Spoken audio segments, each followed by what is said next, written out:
caminhava pela Rua Chile, em Salvador, que à época era a Rua do Dolce Far Niente, a rua mais elegante da cidade.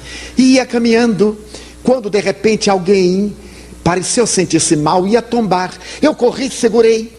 Era um cavalheiro, ele teve uma lipotímia. Ele começou a tremer, ficou pálido, suarento. Eu segurei-o e as pessoas olharam e passaram de longe. Eu gritei por um táxi. Nunca tinha tomado táxi. Foi o primeiro táxi da minha vida. Gritei pelo táxi e para um táxi eu pedi ao chofer: ajude-me, esse homem está passando mal. Carregamos, colocamos no táxi e eu disse ao chofer: rapidamente para o primeiro hospital, mas com cuidado. E ele fez blague baiana: como é que eu posso ir rapidamente com cuidado? Eu digo: vá rapidamente e com cuidado, ou então vá com cuidado e rapidamente muda a sua posição. Ele saiu disparada e paramos no hospital X. Eu saltei correndo e me aproximei do balcão onde estava uma atendente limando as unhas. Ela ganhava para outra coisa, mas estava ali consertando as unhas. Ela me olhou superior e eu disse: minha filha, eu estou com uma pessoa morrendo ali no táxi. Parente do senhor? Eu disse: não, é uma pessoa que caiu na rua e eu trouxe. Tem carteira do INPS? Eu digo: eu não pude olhar, que eu não sou ladrão. Não deu tempo de olhar. Então você se meteu numa boa enrascada, hein? E quem é que vai pagar a conta? Eu disse: claro que ele ou alguém da família. E o senhor conhece a família? Eu digo: ele está morrendo. E se ele morrer, eu vou para o jornal dizer que você o matou, porque eu trouxe com vida. Eu não sou médico, mas eu vim controlando o pulso dele. Está muito baixo, estamos perdendo tempo. Ah, mas aqui não pode entrar. Tem que ter a documentação, tem que ter a guia. E ela complicou. Mas como eu sou muito calmo, eu digo assim: minha filha, qual é a pessoa, por acaso aqui, que seja mais importante do que você, se é que tem? Porque você me parece tão importante. Será que tem alguém um pouquinho acima? Ela diz: eu sou atendente. Eu digo: então seu chefe. Você tem que ter um chefe. Ia entrando um senhor de 70 e poucos anos. Ela disse: aquele ali é o diretor do hospital. Eu corri e disse: excelentíssimo senhor, doutor diretor, para poder agradar. Eu estou aqui com uma pessoa que está morrendo no táxi e ali a funcionária mandou falar com você. E parente do senhor, eu digo: não é meu parente, não sei se tem NPS, eu não tenho dinheiro para pagar porque também eu sou pobre, mas o homem está morrendo. Eu disse: calma. Ele digo: aquela já me pôs em confissão e eu não tenho nada. Então eu já digo logo para facilitar, porque o homem está morrendo. Mas aquele era um homem diferente. Ele desceu correndo comigo e então deu um sinal. O poder é uma coisa curiosa. Quando ele gritou: é emergência! O hospital que estava morto, saiu gente de todo lado e corria, enfermeiro e maca. Ela guardou a lixa imediatamente e correu. Eu também corri, todo mundo estava correndo, eu corri também, porque tinha que correr. E daí a pouco veio a maca e carregou ele e me disse: sente aí. Eu sentei e ele foi. E o Pai nosso do céu santificado venha a nós, meu Jesus, tenha misericórdia deste homem que será. Ai, tem que pagar o táxi. Quando cheguei lá, o dinheiro não dava. Eu disse para o chofer: olha aqui, meu filho, caridade, eu dou uma parte, você dá outra. Ele olhou para mim e disse: olha, o senhor é tão gozado que eu vou fazer a caridade, tchau. E foi embora. Eu digo: vai na paz de Deus. E aí fiquei imaginando a distância que eu iria percorrer a pé, porque me esqueci de tirar a passagem de ônibus. Não deu tempo com aquela confusão. Mas eu me sentei. Sentei-me, fiquei aguardando. Quando daí a meia hora o médico veio e me disse: seu cliente foi salvo por alguns minutos. Felizmente não houve danos cerebrais. Conseguimos reverter a lipotímia. Ele está passando bem e voltou à lucidez. Deu o nome da família. Daqui a pouco o serviço social estará encarregando de atender. Eu virei para a atendente, porque a gente não é vingativo, né? Eu disse: viu, minha filha, ele vai pagar. Pode ficar tranquila. E então ele me disse: mas o senhor o encontrou na rua? Eu disse que esses acontecimentos fortuitos. Eu ia andando, vi que aquele homem cambaleou. Eu me aproximei para segurar, notei que ele estava muito frio. Ele desmaiou nos meus braços. Então não tinha outra alternativa, eu trouxe para o primeiro hospital. Ele disse: sua voz me é conhecida. Esse tom de voz eu conheço. De onde será? Eu digo: ah, meu Deus, já vai complicar tudo de novo. Eu digo: é uma voz como a de muita gente. Vai ver até que não é tão conhecida assim. O senhor não é por acaso o Divaldo Franco? Eu digo: sou, sim, senhor. Ah, eu ouço seus programas de rádio. Entre aqui. Eu digo: pronto, ainda vou ter o ponto cortado. Aí entrei na sala dele. Mas quando eu entrei, havia uma pintura logo à entrada de uma dama que parecia uma deusa grega. Os cabelos louros, trançados com rosas, caíam até o ombro, e ela flutuava no ar, os olhos azuis transparentes. Eu detive-me e disse: Deus meu, parece uma sílfide recém-saída do mar, ou parece uma deusa grega. Ele se aproximou, pôs a mão no meu ombro e me disse: mamãe. Mamãe era uma imigrante alemã. Logo depois da Primeira Guerra Mundial, ela e papai vieram para o Brasil e experimentaram aquelas vicissitudes que o senhor pode imaginar de duas pessoas que vêm para um país desconhecido, não conhecem os hábitos, não falam o idioma. E mamãe foi ser lavadeira. Era uma profissão muito comum na cidade de Salvador. No grande dique elas lavavam para famílias distintas. Nos sábados entregavam uma pilha de roupa lavada e passada. E mamãe trabalhou muito, seu Divaldo. Papai morreu, eu fiquei na infância e eu era muito vivaz. Um dia, conversando com mamãe em alemão, ela tinha muita dificuldade de falar o português, eu disse: mamãe, eu queria ser médico. Ela me olhou e disse: se eu viver, você será médico, meu filho. E começou a trabalhar dia e noite. Eu cresci, adentrei-me pelos vários cursos, alcancei a universidade. Mamãe começou a falar português e ela se tornou espírita. Ela frequentava aqui a União Espírita Baiana, que a consolava, que lhe diminuía a saudade de papai, da pátria, da família. A sua única razão de ser era eu, era o motivo da sua vida. Na semana da minha formatura, mamãe estava eufórica. É claro que ela estava muito pálida, desgastada, prematuramente envelhecida. Mas eu lhe disse: mamãe, no sábado, quando meu nome for pronunciado e eu me dirigir à mesa central e disser juro, e de estender o dedo para colar grau, você é que está colando grau. Ela sorria e cantava uma bela balada germana e me falava de ternura. Me dizia: meu filho, se eu morrer, não pense que eu sucumbi. Eu sei que você crê na imortalidade da alma, porque eu coloquei-a dentro do seu coração. Mas se eu puder, eu voltarei para estar com você e jamais, jamais eu o deixarei a sós. Tenha certeza. Naquela semana, quando faltavam 3 dias, eu cheguei de um grande plantão de 24 horas e percebi que mamãe estava tossindo muito. Adentrei-me no seu quarto, era uma casa modesta nossa. E quando eu olhei, percebi as garras do bacilo de Koch. Mamãe estava tuberculosa. Então ela tossiu e teve uma hemoptise. Então eu digo: mamãe, essa hemoptise auscultei os pulmões. Ambos estavam devastados pela tuberculose. Então eu me perguntei como é que eu não notei. Eu não tive tempo de notar os plantões, o esforço, a correria para a universidade, o dia a dia. Mamãe, temos que dar um jeito. Não, meu filho, é doença de pobre. Você sabe como é que é? Isto é gripe, é uma bronquite maltratada. Mamãe, você tem febre? Sim, uma febrícula pela manhã, uma febrícula ao cair da tarde, mas já estou acostumada. Mamãe, isso é tuberculose. Perdoe-me, mamãe. Meu filho, eu quero lhe pedir uma coisa. Eu quero lhe pedir perdão, meu filho. Por quê, mamãe? Porque no sábado eu não vou poder ir à formatura. Você me perdoa, mamãe? Eu sequer me formarei. Tudo é secundário se você não estiver presente. Não me diga que você... Vou, meu filho. Seu pai já está aqui me acenando. Está pedindo para que eu vá.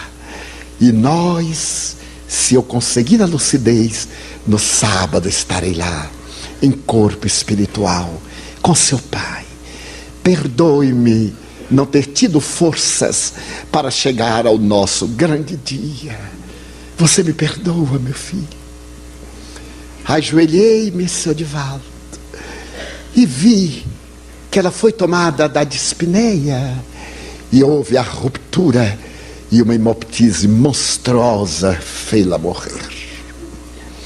Ali mesmo, junto do cadáver, eu jurei: enquanto eu viver, hei de combater a tuberculose pulmonar, a peste branca, e de dar a minha vida. Eu lhe prometo, mamãe, não pude cuidar do seu corpo frágil, mas eu evitarei que outras pessoas frágeis sejam vítimas da insidiosa doença.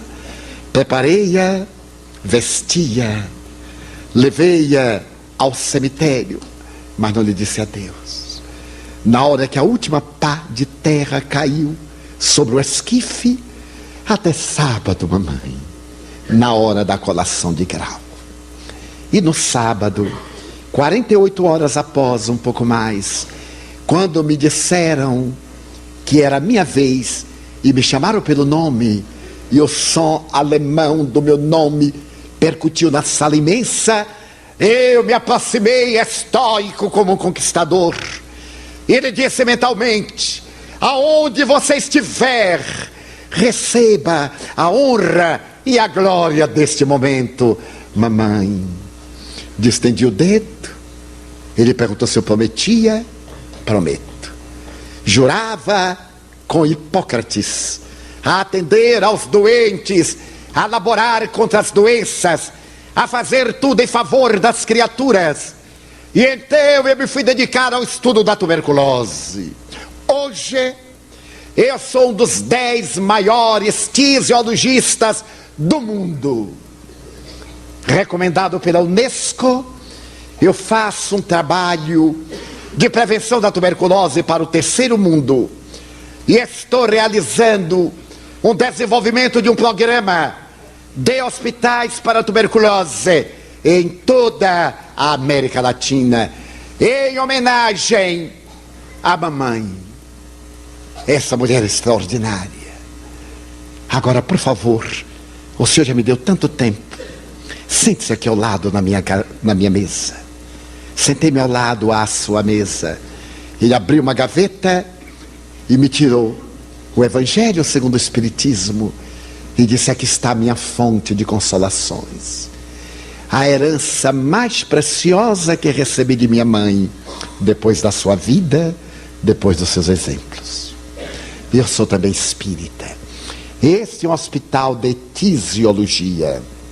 Nós cobramos, é claro, de quem pode pagar, para podermos atender aqueles que não têm como remunerar aos especialistas, porque é um tratamento muito caro.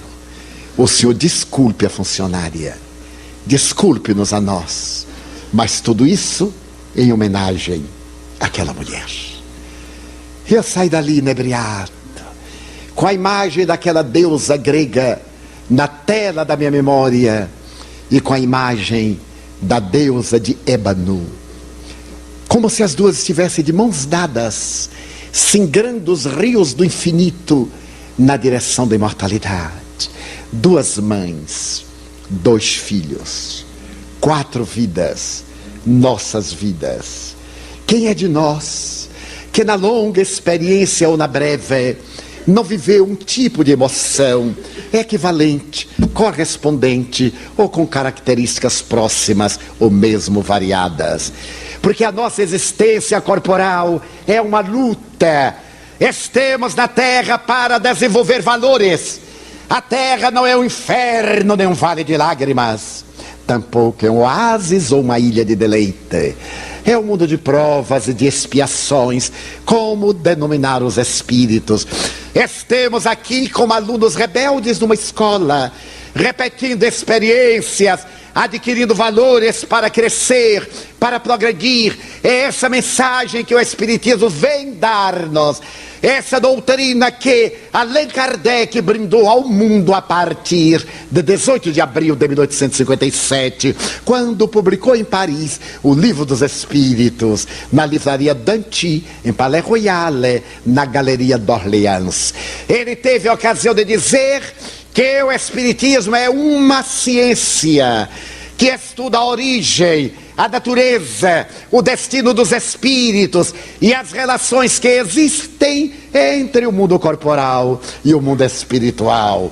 É uma ciência de laboratório, mas não é uma ciência acadêmica convencional. Porque a ciência convencional estuda os fatos materiais. Se eu tomo determinada quantidade de hidrogênio e outra de oxigênio, eu sempre produzo água.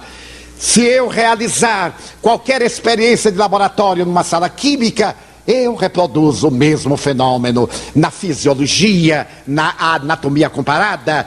O Espiritismo lida com psiquismos, com espíritos, com seres voluntariosos, a quem a morte não modificou. Cada um desencarna com o patrimônio que acumulou antes da viagem para a imortalidade.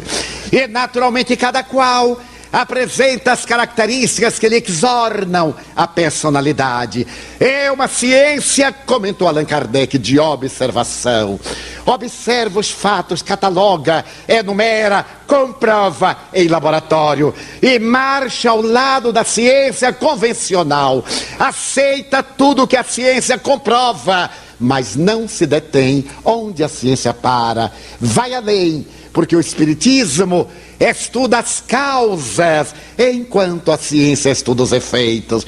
Essa ciência monumental veio no momento em que o materialismo apresentava-se sob 3 aspectos: o materialismo dialético, o materialismo mecanicista, o materialismo histórico, derivados dos pensadores do século XVII, da ciência e tecnologia e da grande proposta da dialética apresentada por Karl Marx ao meio-dia do dia 31 de março de 1847, em Londres, no mesmo dia em que, na cidade de Hydesville, 3 meninas e seus pais foram objetos de uma revolução do mundo.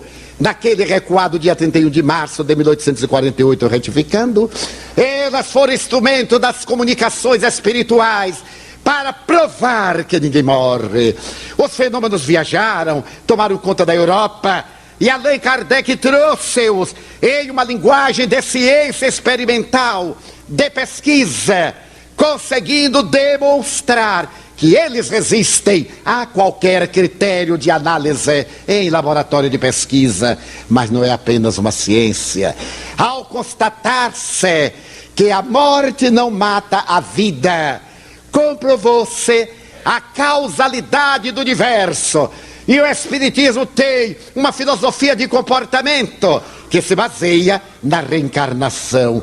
Nós somos o que fizemos, nós seremos o que fizermos. Somos construtores do nosso destino. Felicidade e desdita dependem exclusivamente de nós. Não estamos na terra para ser punidos ou castigados. O Espiritismo baniu, com a nova psicologia dos dicionários, 2 palavras: culpa e pecado. 2 palavras terríveis, heranças medievais, porque todo pecado deve ser punido e toda culpa castigada. O Espiritismo vem dizer que ninguém tem culpa nem pecado. Nós temos responsabilidades positivas e negativas. Os atos geram responsabilidades. Se eu ajo mal, eu sou responsável pelas consequências danosas que me advenham. Se eu sou sensualista e vulgar, agressivo e lúbrico, eu vou colher as consequências da irresponsabilidade que me permiti. Então o Espiritismo é uma filosofia rica de experiências que vai desaguar numa ética moral religiosa, que é o Evangelho de Jesus, tendo como fundamentos básicos a crença em Deus, a crença na imortalidade da alma, a crença na comunicabilidade dos espíritos, a crença na reencarnação, a crença na pluralidade dos mundos habitados, a crença no Evangelho de Jesus conforme ele e os seus primeiros apóstolos o viveram. Então é uma doutrina revolucionária, porque ela não é estática, é dinâmica. Ela não se detém nas conquistas já apresentadas, ela avança com progresso. e dia a dia abre horizontes mais amplos para a felicidade da criatura humana. Essa doutrina é a resposta de Deus às lágrimas da terra. Quando Jesus se despedia dos amigos, naquele momento grávido até breve, chorando, eles perguntaram: e agora? Ficaremos órfãos? João anotou no capítulo 14, e nós podemos ver ele dizer suavemente: eu não vos deixarei órfãos, eu mandarei o Espírito de verdade para ficar convosco, o Consolador que o mundo ainda não conhece, o Paracleto, o advogado. E quando ele vier, repetir-vos-á as minhas lições que ficaram esquecidas, e ensinar-vos-á coisas novas que ainda não podeis suportar. Os Espíritos vieram para restaurar a pulcritude do Evangelho, a beleza. Feliz não é quem triunfa, é quem lhe cede o lugar para a glória. Ganha aquele que perde. Quem cede o passo, esse é o triunfador. Porque reagir é do instinto. Basta ser covarde para reagir. Para agir é necessário ser forte. Eu nunca me esquecerei de um dia que eu estava num ônibus muito lotado e estava de sapato novo, comprado em 2 prestações. Era um sapato que hoje eu acho horrível, mas que na época era o máximo. Um sapato marrom e branco, de pelica e de camurça. Hoje eu acho horrível, mas aos 22 anos era tão sensual aquele sapato. Eu imaginei aquilo no meu pé e empenhei-me e comprei a minha primeira prestação, e aprendi uma linda lição no Brasil. Porque na hora que eu disse ao homem, eu poderia pagar em 2 vezes. Ele disse: o senhor tem fiador? Com toda a pompa ele disse: não, senhor, eu nunca comprei fiado.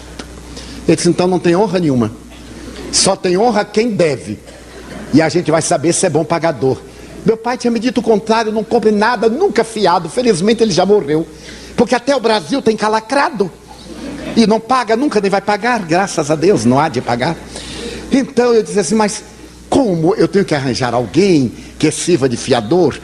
Ele disse: olha, o senhor é tão ingênua que eu vou lhe vender, porque me parece que não tem nem inteligência para ser desonesta. E eu comprei o sapato. Comprei mais para exibir, estava na moda. E fui para a cidade no domingo à tarde, funcionário público. Então eu estava elegantérrimo. E digo assim: eu vou desfilar num bairro elegante, porque pessoas elegantes entendem. Mas quando nós nascemos para ser funcionário público, não adianta. Porque eu peguei um ônibus popular de um bairro popular. Quando entrei no ônibus, me dei conta, já era tarde. Então o ônibus foi enchendo, e eu recuando, por causa do meu sapato marrom e branco. Nisto entrou um mastodonte. Naquele tempo não havia musculação, mas havia halterofilismo. Entrou aquele homem enorme, e eu tive a intuição: ele vai pisar no meu sapato. Ele veio andando, empurrando. Eu já estava quase na saída pelo vidro, e ele chegou no meu pé e descarregou 110 quilos. Eu senti uma dor dilaceradora na alma, não a dor física, a dor do sapato. Então eu olhei aquele pé enorme, eu olhei para ele, era um orangotango, eu não ia empurrá-lo. Então eu me lembrei que eu havia proferido uma palestra: não reaja, haja. Reagir é do instinto, agir é da razão. Eu disse: vou botar em prova. Então eu cheguei, toquei o ombro dele e fiz: olá. Ele: olá. Eu disse: o senhor por acaso não está sentindo uma coisinha fofa embaixo do seu pé? E ele me disse: claro que eu estou. Eu disse: pois é meu pé. Tire a sua pata de elefante de cima do meu pé. Ele tirou, se assustou. Aí eu ri. Quando eu olhei para o sapato, estava rasgado na camurça. E a partir daí eu mandei costurar. Ficou com aquele lindo câncer operado na parte visível do sapato. Mas eu usei a si mesmo até acabarem as prestações. Mais tarde, este homem iria procurar-me depois de muitas vicissitudes para atender a sua mulher que estava louca, atada a cordas. Quando eu vi na fila, eu digo, ele veio me bater. Ele descobriu onde eu morava. E ele foi chegando, eu fui abaixando a cabeça. Até que ele chegou e me perguntou, eu era muito jovem. O senhor é o senhor Divaldo? Ele era mais velho do que eu. Eu disse, pois não. Disse, meu Deus, Pai nosso que estás no céu. Eu não era culpado, mas eu era responsável. Porque eu disse que o pezinho dele era pata de elefante. Então eu disse, Divaldo, eu vim aqui lhe pedir uma caridade. Graças a Deus. Levantei a vista e ele chorando me contou seu drama. A esposa estava louca. Ele trabalhava nas docas. Colocava a esposa dentro de um quarto amarrada. Os 3 filhinhos no outro quarto ia trabalhar. Havia tentado a medicina, havia tentado o candomblé, havia tentado tudo e nada dava certo. Alguém falou que ele viesse ter conosco e ele veio. Será que o senhor pode ir lá em casa? Eu digo, claro, desde que o senhor espere eu acabar, vou terminar pela madrugada, é a hora que eu posso. Ele ficou e fomos, o meu primo e eu, éramos muito jovens. Quando nós chegamos lá, ela estava atada, nua. Eu lhe pedi um cobertor, envolvia e disse para ele, desamarre-a. Seu Divaldo, são necessários vários homens para segurá-la. Eu digo, somos 3, então desamarre-a. Mas ela vai arrebentar tudo. Eu digo, não vai, pode ficar tranquilo. Ele desatou-a. Eu conversei com o espírito que a perturbava. Chamei-o de meu irmão. Por que você faz isto? Ele contou uma história esdrúxula. A razão por que a aturdia, porque se vingava. Falamos. Eu lhe pedi uma trégua, apliquei a bioenergia, que é a terapêutica do espírita, o passe, acalmei-o e prometi-lhe que eu voltaria. Ele a mim me prometeu que se eu pudesse conduzi-lo, ele deixaria aquela situação. Ela voltou à lucidez, mais tarde ficaria boa, depois frequentaria nossa casa, ele ficaria meu amigo, meu protetor. Aquele mastodonte enorme e eu pequenininho embaixo. Quando as pessoas me vinham abraçar e demorava muito, ele perguntava assim, empurra, Manero?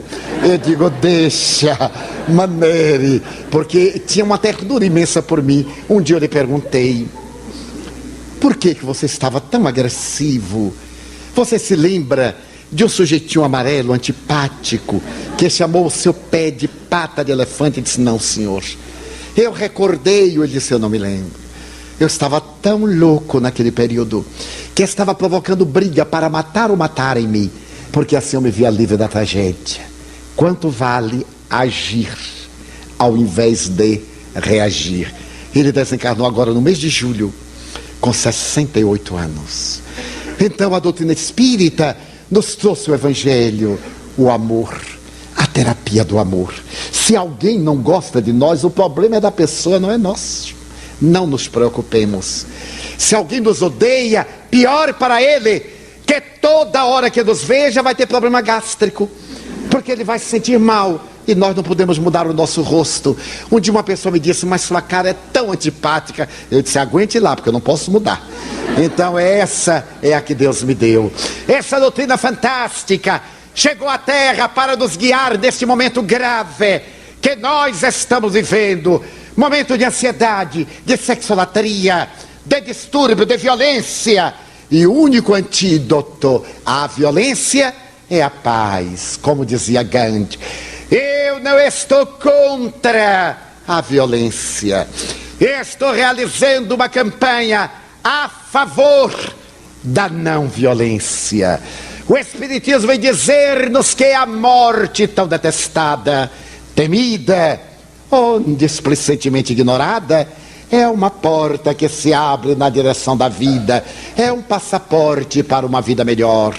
O Espiritismo vem dizer que nós estamos colhendo, e se semearmos, nós iremos ter uma maravilhosa cega mais tarde. Este é o nosso momento de amar. Experimentemos. Se estamos com problemas conjugais, de relacionamento, interpessoais, de trabalho, façamos Essa terapia, não reagir, agir. Se a pessoa nos provocar, nós sorriamos para ela. Não pode haver maior vingança do que uma pessoa encolerizada e a gente sorri. O outro estoura. E um dia, para concluir, eu estava numa das esquinas mais movimentadas de São Paulo, há uns 20 anos, quando São Paulo era considerado uma cidade violenta, agora é uma cidade destruída. E eu estava na esquina de São João com a Avenida Ipiranga, aquele movimento, e eu disse, vou fazer um teste de psicologia, para ver se o paulista é realmente neurótico. E coloquei-me do lado da sinaleira, e quando a sinaleira abriu, e veio aquela multidão, eu tomei uma atitude simpática, eu que achei que era simpática, olhei assim e ri. Mas eu fui tão pouco feliz que ri para um homem. E um daqueles orangotangos de praia, aqueles halterofilistas, ele me olhou e teve uma reação. E eu disse, já percebeu, continuei rindo. Ele então abaixou a vista. E do ponto de vista psicológico, a pessoa olha novamente para conferir. Quando ele olhou, eu rindo. Ele aí veio, chegou junto a mim, cara a cara, e perguntou, qual é o caso? E preparou os bíceps. Eu então lhe perguntei, qual caso? Você não está rindo para mim? Eu disse, não, não estou. Como não está? Você está rindo para mim ou está rindo de mim? E eu disse, nem rindo de você, nem rindo para você. E por que não? Porque eu sou cego. Ele teve um... Eu disse, entre tomar um soco e ser cego, eu opto pela segunda alternativa. Ele então, para conferir, passou a mão. Você é cego? Eu, firme, cego. Para ver o jogo da vida. Então ele me disse, e quem está fazendo aqui? Esperando uma alma caridosa para me ajudar a atravessar a Avenida São João por causa do trânsito. Aquele rapaz agressivo mudou, mas me disse uma coisa que eu nunca perdoei. Há 20 anos ele olhou para mim e disse, venha, meu velhinho. E aí eu fui cego. Quando cheguei do outro lado, eu apalpei assim, digo, Citibank. O senhor conhece? Claro, eu moro aqui perto, queria louco me ver livre dele. Eu então disse assim, muito obrigado, meu filho, Deus lhe pague. Não quer que eu leve o apartamento? Eu digo, de jeito nenhum, nem pense, não faça isso. Eu levo, senhor, muito obrigado, vá com Deus. Ele disse, que assim seja. E saiu, com toda a minha cegueira eu o acompanhei. E eu digo, ele deve ser espírita, porque se ele fosse católico ele diria amém. Se ele fosse testemunha de Jeová ele diria aleluia. Mas ele disse que assim seja, era espírita. Depois que ele se foi, eu voltei ao posto e pesquei 32 pessoas, 28 me agrediram. Para ver o nosso estado neurótico, eu apenas olhava e ria. Uma senhora que vinha de um supermercado, que é uma coisa terrível, com 2 sacolas, suarenta, ela chegou junto a mim, parou, e eu rindo. E ela disse, nunca me viu, não, miserável. Eu disse, não, senhora, é a primeira vez, e vou lhe dizer, uma senhora muito simpática. O senhor acha? Eu digo, vá na paz, vai, já complicou. O nosso estado de ânimo, nós podemos reverter, através do amor. Um mandamento eu vos dou, que vos ameis uns aos outros. Na vida de todos nós, momentos há decisivos. Formulamos uma programação e um acontecimento imprevisto muda-nos a rota. Não nos desequilibremos, amemos, não cuidemos do nosso passado, assinalado por vicissitudes e dramas. Pensemos no vir a ser, no nosso futuro, rico de promessas. E se for possível, desculpemos o mal, como dizem os toltecas. Desculpemos todo o mal para pensarmos somente no bem. Então, uma aura de alegria tomará conta de nós. Deixaremos de lado a queixa, a perturbação, a mágoa, a blasfêmia. E diremos, meu Deus, a maioria daqueles que te procuram é sempre para pedir, para reclamar, para exigir. Eu não. Eu quero dizer-te que amo a vida, que para mim é bela e é consentida, Quero dizer-te do meu amor, muito obrigado pelo que me deste, pelo que me dás, amado Senhor. Muito obrigado pelos olhos meus que fitam o céu, a terra e o mar, que acompanham a ave ligeira que corre fagueira pelo céu de anil e se detém na terra verde salpicada em flores de tonalidades mil. Muito obrigado, porque eu posso ver o amor, mas diante da minha visão eu detecto os cegos que tropeçam na escuridão, que se debatem na escuridão, que andam na solidão. Por eles eu oro e a ti eu imploro compaixão, porque eu sei que depois desta lida na outra vida, eles também enxergarão. Muito obrigado pelos ouvidos meus, que me foram dados por Deus, ouvidos que ouvem o tamborilar da chuva no telheiro, a melodia do vento nos ramos do olmeiro, as lágrimas que vertem os olhos do mundo inteiro. Ouvidos que ouvem a música do povo que desce do morro na praça cantar, a melodia dos imortais. A gente ouve uma vez e não esquece nunca mais. A voz melodiosa, canora, melancólica do boiadeiro, e a dor que geme e que chora no coração do mundo inteiro. Pela minha faculdade de ouvir, pelos surdos eu te quero pedir, porque eu sei que depois desta dor, no teu reino de amor, volverão a ouvir. Muito obrigado pela minha voz, mas também pela sua voz, pela voz que ama, que declama, que canta, que ensina, que alfabetiza, que ilumina, que legisla, que trauteia uma canção. Pela voz que o teu nome profere com sentida emoção. Diante da minha melodia, eu quero rogar pelos que sofrem de afasia. Não cantam de noite, não falam de dia. Oro por eles, porque eu sei que depois desta prova, na vida nova, eles cantarão. Obrigado pelas minhas mãos, mãos que aram, mãos que semeiam, mãos que agasalham, mãos de ternura, mãos que libertam da amargura, mãos dos adeuses, que limpam feridas, que enxugam lágrimas, dores das vidas, pelas mãos que apertam mãos, mãos de poesias, mãos de sinfonias, mãos de cirurgias, pelas mãos que atendem a velhice e a dor, o desamor, pelas mãos que no seio embalam o corpo de um filho alheio sem receio, e pelos pés que me levam a andar sem reclamar. Muito obrigado, Senhor, porque eu posso caminhar diante do meu corpo perfeito. Eu te quero louvar, porque eu vejo na terra paralisados, aleijados, mutilados, devastados, que não podem andar.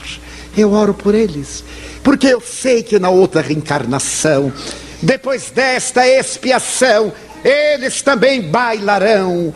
Obrigado por fim pelo meu lar. É teu maravilhoso ter um lar. Não é importante se esse lar é uma mansão, ou se é uma tapera, se é um ninho, um grabato de dor, uma favela, um bangalô, seja lá o que for, mas que dentro dele exista a figura do amor. O amor de mãe ou de pai, de mulher ou de marido, de filho ou de irmão, a presença de um amigo, alguém que nos dê a mão, porque é muito triste viver na solidão. Pelo menos a companhia de um cão, mas se eu a ninguém tiver para me acompanhar, nem um teto para me agasalhar, ou uma cama para repousar, nem aí blasfemarei, nem me desesperarei. Pelo contrário, te direi: obrigado, Senhor, porque eu nasci. Muito obrigado, porque creio em ti. Pelo teu amor, obrigado, Senhor, pela sua atenção. Muito obrigado, senhores.